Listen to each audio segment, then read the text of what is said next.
Hello guys, welcome to my channel Torpedium by Tomnet groups. मैं हूं आपका अभिषेक सिंह और लेकर आ गया हूं आपको मॉडर्न हिस्ट्री की फर्स्ट वीडियो। जैसा कि मैंने आपको पिछली वीडियो में बोला था कि मैं एक मॉडर्न हिस्ट्री की सीरीज़ लेके आने वाला हूं टॉपिक वाइज, तो उसी की आज फर्स्ट वीडियो है। वीडियो शुरू करने से पहले मैं आपको एक चीज़ बोलना चाहता हूं कि अगर आप सभी चाहते हैं कि मॉडर्न हिस्ट्री से आपका एक भी सवाल ना छूटे और एक शुरू से अंत तक अगर आपको एक कंप्लीट पैकेज मिले, तो आप हमारे चैनल से जुड़े रहें, इस चैनल को सपोर्ट करें और अपने दोस्तों को ज़्यादा से ज़्यादा शेयर करें और उन्हें बोलें कि टारपेडियम चैनल को सब्सक्राइब करने के लिए। आज का हमारा टॉपिक है पुर्तगाली, मॉडर्न हिस्ट्री का फर्स्ट टॉपिक। तो चलिए शुरू करते हैं। यूरोपीय कंपनियों का आगमन। जैसा कि आप सभी जानते हैं कि मॉडर्न हिस्ट्री की स्टार्ट यहीं से होती है और यही होता है फर्स्ट टॉपिक। और जहाँ तक रही बात मध्यकालीन की, तो आप सभी जानते होंगे कि उस समय जो भारत का ट्रेड था वो ज़्यादातर अरबों के हाथ में था। उसके बाद से कंपनियों के आगमन का स्टार्ट हुआ। तो कंपनियों के आगमन, जैसा कि आप देख पा रहे होंगे कि कंपनियों के सामने उसके ईयर दिया हुआ है। इससे ज़्यादातर सवाल मैच द फॉलोइंग आते हैं और एक सवाल इस तरीके से भी बनता है कि आपको 4 ऑप्शन दे दिया जाता है और उसमें पूछा जाता है कि सबसे पहले कौन आया था, उसके बाद कौन आया था, उसके बाद। और उसके बाद जो मैंने एक चीज़ आपको दिया है वो कंपनियों की स्थापना का क्रम। तो इसमें जो सबसे इम्पोर्टेंट एक चीज़ जो गलती होती है वो ये है कि कंपनी की स्थापना के सेंस में अगर देखा जाए तो पुर्तगाली, उसके बाद अंग्रेजी, उसके बाद डच। लेकिन यही चीज़ अगर हम कंपनियों के आगमन के बारे में बोलें तो पहले पुर्तगाली, उसके बाद डच, उसके बाद ब्रिटिश और डेनिश, फ्रांसीसी और स्वीडिश तो उसके बाद हैं ही। तो आप ये एक बात ज़रूर इम्पोर्टेंट ध्यान रखें कि अगर आगमन की बात हो तो पुर्तगाली के बाद डच आएंगे, लेकिन अगर कंपनियों की स्थापना की बात हो तो पुर्तगाली के बाद अंग्रेज आएंगे। तो आज का हमारा सिर्फ टॉपिक पुर्तगाली के ऊपर में है, तो चलिए उसको देखते हैं। तो पुर्तगालियों और स्पेन वासियों ने भौगोलिक खोजों का युद्ध आरंभ किया। पुर्तगाल के राजकुमार प्रिंस हेनरी द नेविगेटर के सतत प्रयासों से भौगोलिक खोजों का कार्य आसान हुआ। यहाँ पे आप देख पा रहे होंगे कि प्रिंस हेनरी जो कि पुर्तगाल के राजकुमार थे, जिनको द नेविगेटर के भी नाम से जाना जाता है। तो यहाँ पे आपसे एक सवाल ये भी पूछा जा सकता है कि द नेविगेटर के नाम से किसे जाना जाता था, और उनका ही ये प्रयास था कि भौगोलिक खोजों का कार्य आसान हुआ। उसके बाद 1494 में स्पेन के निवासी कोलंबस ने भारत पहुंचने का मार्ग ढूंढते हुए अमेरिका की खोज की।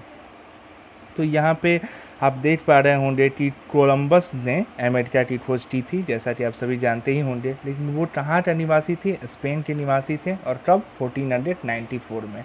एक एक पॉइंट से सवाल आता है, पूछ सकता है कि कोलंबस कहाँ के निवासी से, पूछ सकता है कि वो ईयर क्या था।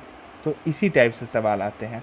उसी के 4 साल बाद 1498 में वास्को डी गामा, जो कि पुर्तगाली थे, ने उत्तमासा अंतरद्वीप, जिसको केप ऑफ गुड होप के भी नाम से जाना जाता है, के रास्ते से भारत तक पहुंचने में सफलता प्राप्त। 17 मई 1498 में वास्को डी गामा ने भारत के पश्चिमी तट पर स्थित काली तट के प्रसिद्ध बंदरगाह कबाडू पर पहुंचकर भारत एवं यूरोप के बीच नए समुद्री मार्ग की खोज की। जैसा कि आप देख पा रहे हो, इसमें एक एक लाइन जो है उससे सवाल आ सकता है। कहाँ पे पहुँचे थे? पश्चिमी तट के स्थित काली तट पे, और बंदरगाह का भी नाम पूछा जा सकता है, और किस किस बीच के समुद्री मार्ग भारत और यूरोप के बीच में। इस यात्रा में गुजराती पथ प्रदर्शक अब्दुल मजीद, ये नाम याद रखिएगा, अब्दुल मजीद ने सहयोग किया था।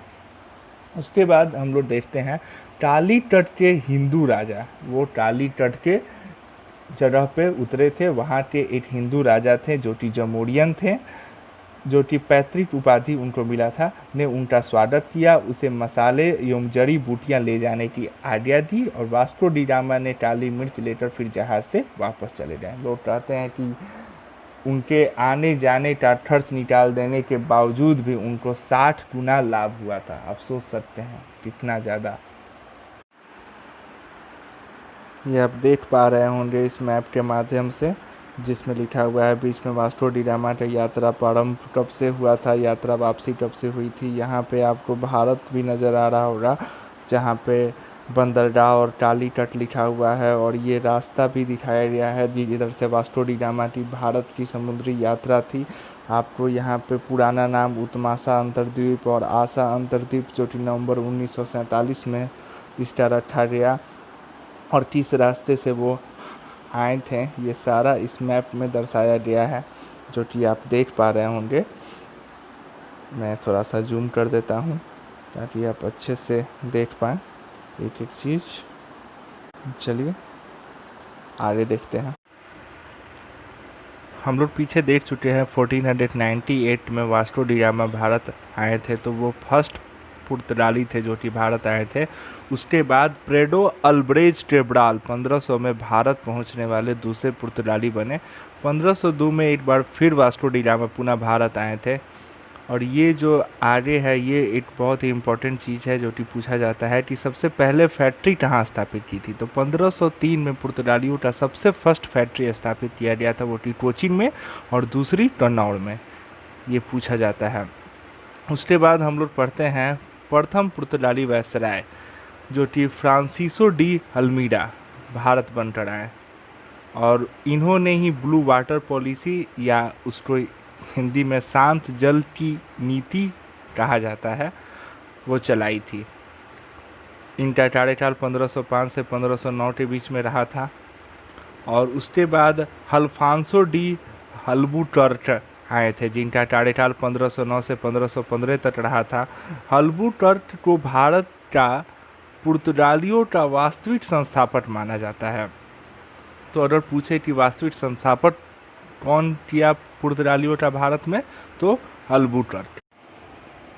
1510 में इसने यानी अल्बुकर्क ने बीजापुर के आदिल शाही सुल्तान से गोवा को जीत लिया था। आदिल शाही यूसुफ सुल्तान से गोवा जीत लिया। और इसके बारे में इंटरेस्टिंग फैक्ट मैं आपको बता दूं गोवा के बारे में कि पुर्तगालियों ने सबसे पहले इसे जीता था, और यहाँ पे सबसे बाद में छोड़ के गए थे। बीच में अंग्रेज आए, अंग्रेज चले भी गए, बट अब समझिए आपकी 1510 में अल्बुकर्क द्वारा जीता गया, यानी पुर्तगालियों का इस पर शासन हुआ, और 1961 में यहाँ से गए हैं, आज़ादी के भी बाद। तो आप देख सकते हैं। आगे देखते हैं। 1515 में प्रथम चर्च का निर्माण गोवा में किया गया, जिसका नाम सेंट जेवियर चर्च रखा था। कोचीन को अपना मुख्यालय बनाया। ये 3-4 पॉइंट है अल्बुकर्क के बारे में। अब हम लोग देख लेते हैं मैप के द्वारा कि कहाँ कहाँ जो ये बना था इनका कंपनी। तो सबसे पहले हम लोग ये देखते हैं कि ये जो सिंबल आप लोग देख रहे हैं पुर्तगाली का, ये सिंबल से हम लोग पहचानेंगे इस मैप में। तो सबसे पहले यहाँ पे आपको नज़र आ रहा होगा कालीकट, जो कि ब्रैकेट में 1498, उसके नीचे कोचीन, कन्नौज, आपको नीचे भी कुछ जगहों पे दिखाई दे रहा है, इंडिया के बाहर श्रीलंका में भी, और उसके बाद ऊपर में भी आपको दिखाई दे रहा है दमन है, दीव है, जिसके बारे में हम लोग आगे पढ़ेंगे कि कब हुआ था। तो ये था मैप में जो कि आप देख पा रहे होंगे कि कंपनी कहाँ कहाँ स्थापित हुआ था। तो चलिए हम लोग आगे देखते हैं। तो हम लोग पढ़ चुके हैं अभी अल्मीडा के बारे में और उसके बाद अल्बुकर्क के बारे में। तो उसके बाद हम लोग पढ़ते हैं नूनो डी कुन्हा, जिनका शासनकाल 1529 से 1538 के बीच में रहा।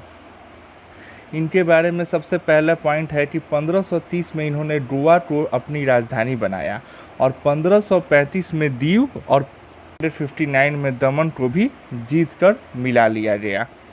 और यहाँ पे आप देख पा रहे होंगे कि यहाँ पे शो किया था मैप में, यहाँ पे दमन और यहाँ पे दीव।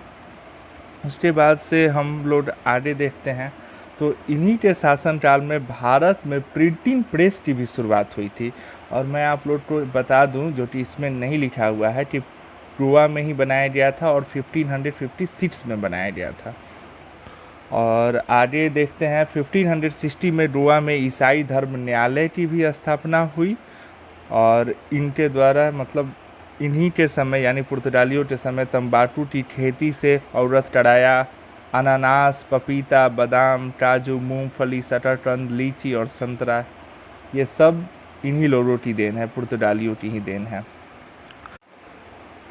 पुर्तगाली गवर्नर अल्फांसो डिसूजा के साथ साथ प्रसिद्ध संत फ्रांसिस्को जेवियर भारत आए। तो ये आपसे पूछ सकता है कि अल्फांसो डिसूजा के साथ कौन से संत आए थे, तो वो फ्रांसिस्को जेवियर। तो यही 3-4 पॉइंट थे आपको नुन्नो डी कुन्हा के बारे में, और इसी के साथ आज का टॉपिक हमारा पुर्तगाली समाप्त होता है। और हम लोग अगले वीडियो में लाएंगे डच, तो उसके बाद में उस वीडियो में हम लोग डच के बारे में पढ़ेंगे। तो आज की वीडियो यहीं पे समाप्त होती है, और मैं यही कहूँगा कि आप इस वीडियो को एक बार नहीं 2-3 बार देखें, ताकि आपको एक-एक चीज़, एक-एक जो पॉइंट मैंने बताया है वो आपको अच्छे से याद हो जाए, और आप अपने दोस्तों को भी ज़्यादा से ज़्यादा शेयर करें, उनको हमारी चैनल कार्पे डियम को सब्सक्राइब करने के लिए बोलें। Thank you so much to listening me. Sign off. Have a safe scene. Goodbye.